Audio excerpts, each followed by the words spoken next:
నమస్తే friends, welcome back to Shreshta kitchen. నేను మీరవలి. ఇవాళ ఒక మంచి టేస్టీ పచ్చడి రెసిపీ చూపించబోతున్నాను. అదే క్యాబేజ్ పచ్చడి అండి. ఇది చాలా అంటే చాలా టేస్టీగా ఉంటుంది. వేడి అన్నంలోకి సూపర్గా ఉంటుంది.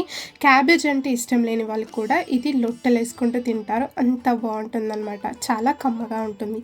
ఈ క్యాబేజ్ పచ్చడి సింపుల్గా ఎలా చేసుకోవాలో ఇప్పుడు చూసేద్దాం.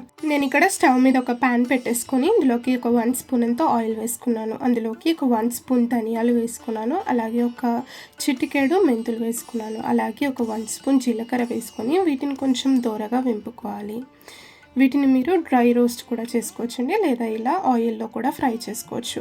ఇలా వేపుకొని వీటిని సపరేట్గా తీసుకొని పక్కన పెట్టేసుకుందాం. ఇప్పుడు ఇదే ఆయిల్లోకి నేను ఇక్కడ ఒక 15 నుండి 20 పచ్చిమిర్చిని తీసుకున్నాను. ఇలా పచ్చిమిర్చిని విరుచుకొని తీసుకోవాలి. ఇలా పచ్చిమిర్చి వేసుకున్నాక మంచిగా ఒకసారి మనం వేపుకోవాలి. ఇలా ఈ పచ్చిదనం అంతా కూడా పోయాక ఇందులోకి ఒక 10 వెల్లుల్లి రెబ్బలు ఇందులోకి వేసాను. ఇలా వెల్లుల్లి రెబ్బలు పచ్చిమిర్చిని బాగా వేపుకోవాలి. ఇప్పుడు ఇందులోకి మనకు పచ్చడికి సరిపడా నేను ఇలా కొంచెం చింతపండు వేస్తున్నానండి. ఇది వేయడం వల్ల చాలా రుచిగా ఉంటుంది మనకు పచ్చడి. ఇలా చింతపండు కొంచెం వేసుకున్నాక ఇలా ఒకసారి బాగా కలిపేసుకొని ఇందులోకి మనం కట్ చేసి పెట్టుకున్న క్యాబేజ్ వేసుకోవాలి. నేను ఇక్కడ 2 బౌల్స్ అంతా నేను క్యాబేజ్ తీసుకుంటున్నానండి. దానికి సరిపడా నేను పచ్చిమిర్చి తీసుకున్నాను. మీరెంత క్యాబేజ్ తీసుకుంటున్నారో చూసుకొని మీ స్పైస్కి తగ్గట్టు మీరు పచ్చిమిర్చిని యాడ్ చేసుకోవాల్సి ఉంటుంది. ఇక్కడ క్యాబేజ్ వేసుకున్నాక ఒకసారి ఇలా బాగా కలిపేసుకుందాము.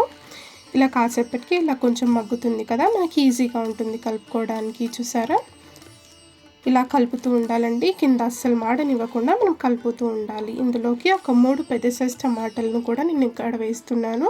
టమాటాలు ఈజీగా మగ్గడానికి ఇక్కడ నేను చిటికెడు సాల్ట్ కూడా వేసుకున్నాను. ఇలా సాల్ట్ వేసుకున్నాక ఒకసారి బాగా కలిపేసుకుందాం.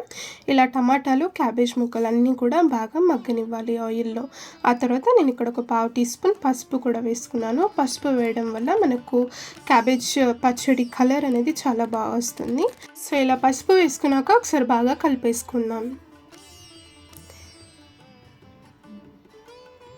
ఇప్పుడు ఇందులోకి ఫైనల్గా నేను ఇక్కడ కొత్తిమీర యాడ్ చేస్తున్నానండి. ఒక చిన్న కప్పు కొత్తిమీర ఇందులోకి వేసుకున్నాక ఒకసారి బాగా కలిపేసుకుందాం. కొత్తిమీర వేసుకున్నాక ఎక్కువసేపు కుక్ చేసుకొని అవసరం లేదండి. కేవలం ఒక 1 మినిట్ సేపు ఇలా బాగా కలిపేసుకున్నాక దీన్ని మనము స్టవ్ మీద నుంచి దించేసుకొని మిశ్రమం అంతా కూడా చల్లారి పెట్టుకోవాలి.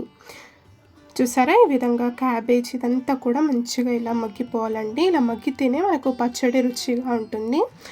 ఇప్పుడు మనం స్టవ్ ఆఫ్ చేసేసుకొని మిశ్రమం అంతా కూడా బాగా చల్లారి పెట్టుకోవాలి. ఇప్పుడు నేను ఒక మిక్సీ జార్ తీసేసుకున్నాను. ఇందులోకి మనం ముందుగా వేంపి పెట్టుకున్న ధనియాలు, జీలకర్ర, మెంతులు ఇవన్నీ కూడా వేసుకొని కోర్స్గా గ్రైండ్ చేసి తీసుకోవాలి. ఇందులోకి నేను సాల్ట్ వేసేస్తున్నాను.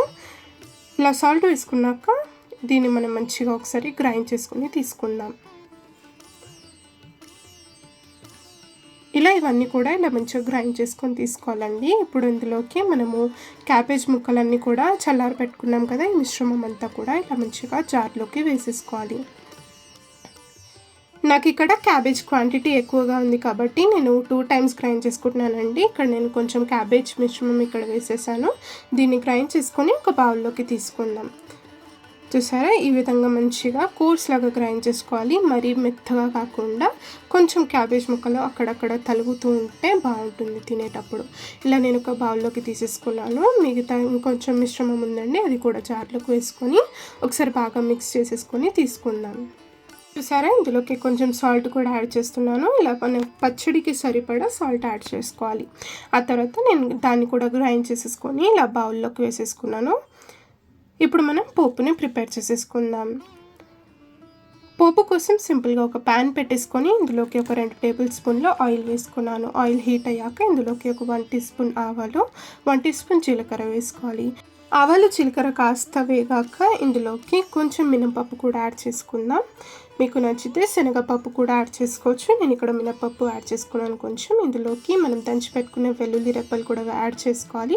వెల్లుల్లి రెబ్బలు దంచి వేయడం వల్ల చాలా అంటే చాలా బాగుంటుంది పచ్చడిలో.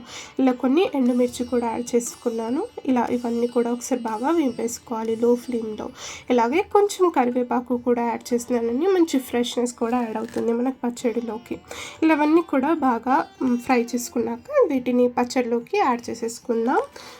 ఇప్పుడు ఈ పోపు అంతా కూడా పచ్చడిలోకి యాడ్ చేసుకున్నాక ఒకసారి బాగా కలిపేసుకోవడమే. చూసారా ఎంత సింపుల్గా మనకు క్యాబేజ్ పచ్చడి రెడీ అయిపోయిందో. క్యాబేజ్ అంటే ఇష్టం లేని వాళ్ళకు కూడా ఇది చేసి పెడితే చాలా అంటే చాలా ఇష్టంగా తింటారండి. చాలా అంటే చాలా కమ్మగా ఉంటుంది పచ్చడి. ఈసారి క్యాబేజ్ తెచ్చుకున్నప్పుడు తప్పకుండా ఈ క్యాబేజ్ పచ్చడి చేసి పెట్టండి. అందరు కూడా చాలా ఇష్టంగా తింటారు మీ ఇంట్లో. సో ఈ రెసిపీ నచ్చినట్లయితే తప్పకుండా వీడియోని లైక్ చేయండి, మన ఛానల్ని సబ్స్క్రైబ్ చేసుకోండి. మరొక మంచి వీడియోతో మళ్ళీ వస్తాను. Thank you for watching.